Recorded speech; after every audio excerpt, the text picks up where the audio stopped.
Você já ouviu falar de um lugar onde literalmente chove animais?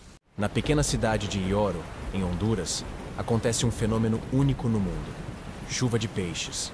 Entre maio e julho, moradores dizem que, após fortes tempestades, centenas de peixes aparecem espalhados pelas ruas. Cientistas acreditam que trombas d'água sugam os peixes de rios próximos e depois os soltam sobre a cidade. E você, acreditaria se visse uma chuva de peixes caindo do céu? Se inscreve para mais curiosidades bizarras.